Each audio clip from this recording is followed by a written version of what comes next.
here's your host, Alex Garrett. And here we go, another edition of the Sports Hour portion of Alex Garrett Podcasting. Tonight, I've got some thoughts. And by the way, thanks again to Robbie Twibo for joining us on Adapting with Alex Garrett. You can find that under the Adapting with Alex Garrett section. Finally, it was some nice Christmas weather, right? We haven't had snow in December for a little while, so it was nice to have it not in January or February, but in December, where it is Christmas time, and that was great.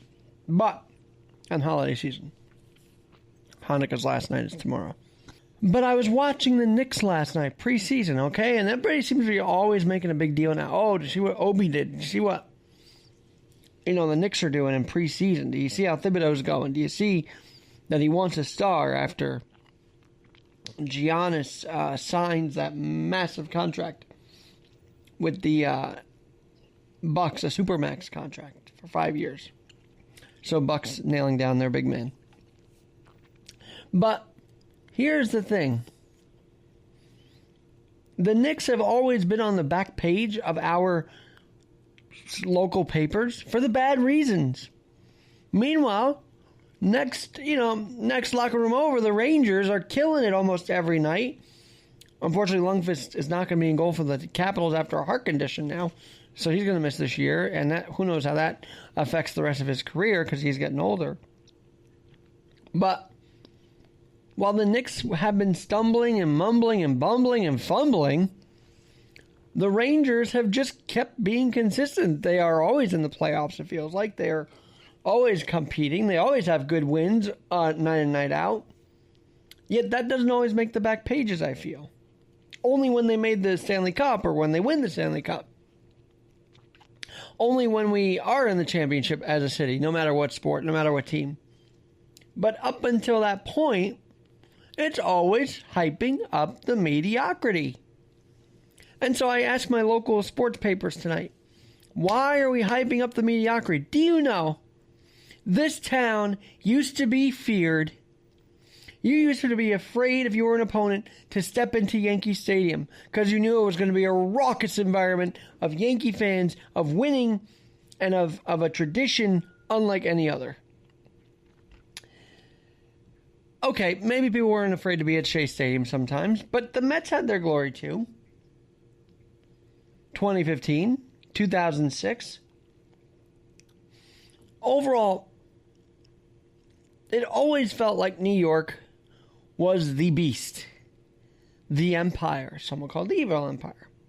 I would say the empire because I don't think we're evil.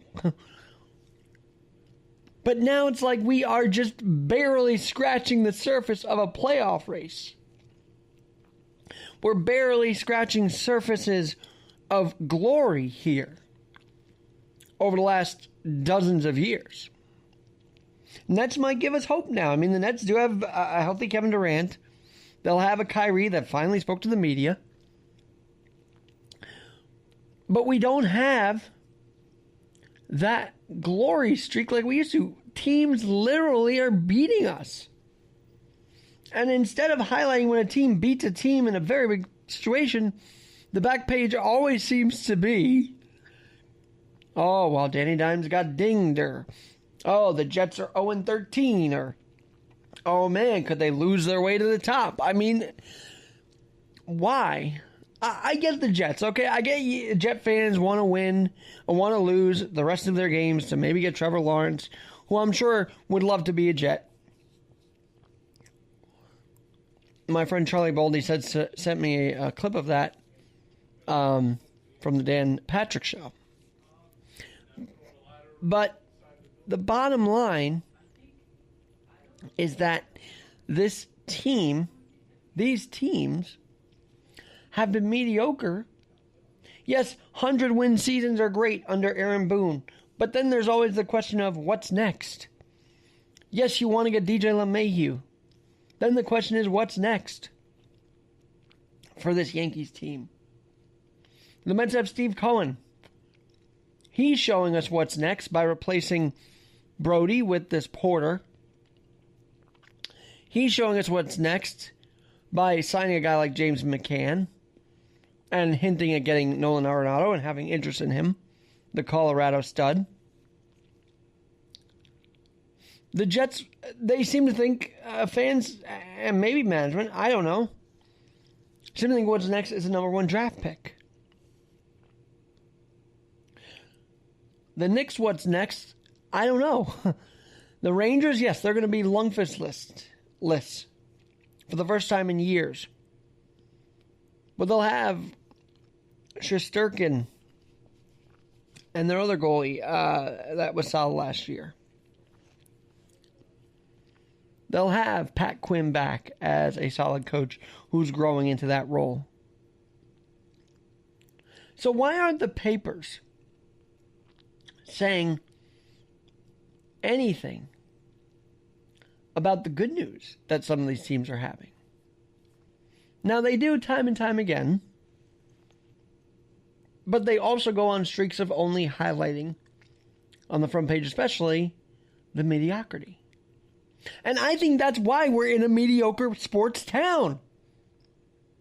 Because our town now isn't the winning machine it used to be. Yeah, the Islanders made a great run in the 2020 Stanley Cup Finals. Yes, the Nets did get to that step forward in the bubbled NBA season, rest of season, resumption, I guess you'd say. But they were leaving their fans with, well, what's next? What's next? Can the Isles actually get past a conference round and get into the Stanley Cup? That's what Islander fans are thinking right now. As the schedules are being released and as the plans are being made to have a hockey season. So, to the local papers, the New York Post and the New York Daily News, I implore you to highlight the wins a little more. Because by you giving us the negative morale of all these teams, you've made us feel negative about our teams. By showing us the low morale of some of the situations in our team's organizations, you've made us less confident in our teams. Do you know, you could strike up conversation with anybody after a Yankee game years ago. You could walk around the city and hear conversation about sports. You don't hear that anymore. We're all invested in our phone too, but you know what else I think it is? I think it's the fact that our papers are reporting on these teams in such a way that's so negative, it impairs our ability to actually enjoy the team. Like, yes, on the field play you cannot dispute. But I think we've gotten that on the field play because our fan bases are totally upset year in and year out because of how it's being portrayed to us. Let's face it, we're all on the go. So one way to react is to see how the Post and the Daily News have covered it. How Bleacher Report, how The Athletic is reporting these stories. Instead of truly giving us a breakdown of every game, they just say, hey, here's what was wrong with today, or here's a highlight. But mostly we hear, here's a clash between Joe Judge and Colombo. They got into a fist fight, which wasn't even true. Oh, Greg Williams and Adam Gase got into a fight. Well, if that was the case weeks ago, why wasn't he fired before doing a rush on a Hail Mary? If any of these reported incidents were true cases, why weren't they dealt with? So maybe they're not true cases of turmoil. That's just to drum up some spicy gossip and to really get us to think of, wow, look how disorganized our team is. And now because we're feeling our teams are disorganized, our own internal selves are like, is it worth even rooting for the team? We're New York City. We should be confident in our teams. We should have a media that promotes confidence in our teams. Yes, give us the straight facts on some issues, but don't create these fake narratives that are causing us to lose confidence every game and every week and every day.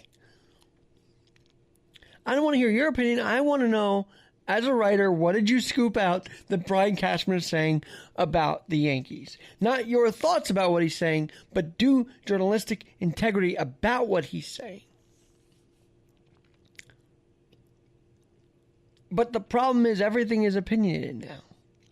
And because our sports section has become as opinionated as the op-ed section, we are forced to feel less confident. And that is a total disservice to our fan bases across the city. I love sports. I love that this is a sports town. We have, well, let me count. 2 football, 2 basketball, 3 hockey. What am I missing? Oh, and of course, 2 baseball. And in every one of those teams, there's been a dissatisfaction sowed in them because the only thing we see on the cover of our news, unless they really have a winning season, is the negativity. Instead of reporting how bad it was, how good it was, JT left the Islanders. Weird, what are the Islanders going to do now? They just lost Tavares. Well, look how good that turned out to be. It seemed like the culture there with him may not have been as good as we thought it was. Because then they went out and re-signed Anders Lee, and Lee helped them to a points streak that we had never seen in franchise history. With the Rangers, how are they going to overcome losing this Callahan and this McDonough and Dubinsky and others? Well, they still were in contention in the bubble last year. But you wouldn't know that because the papers were so focused on the negativity of even how MLB flopped at the thing. See what I mean? They could have focused on how the Rangers did make contention more, but they worried about how flip-floppy, and then they worried about what Brody said about the 9/11 thing. I mean, there were so many other good sports stories than what Brody had to say about the 9/11 tribute. As bad as that was to catch on hot mic, there was still good news happening besides that, we're going to go on the field and get off the field commentary.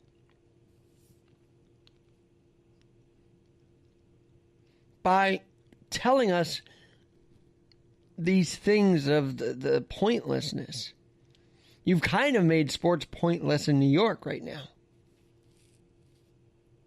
What I mean by that is you made fans believe that it's pointless to root because we know something bad's going to happen. Whereas every week in the NFL, every week in the MLB, every day in the MLB, I always felt, maybe just me, that there was a hope and optimism. But now it's literally become a laughing joke, the Jets. This is a National Football League team. And you could say, yes, ownership has made them a laughing stock, or the way Gase has done it, and why'd they get Gase. But you still got to have hope. You still got to instill hope for the fans.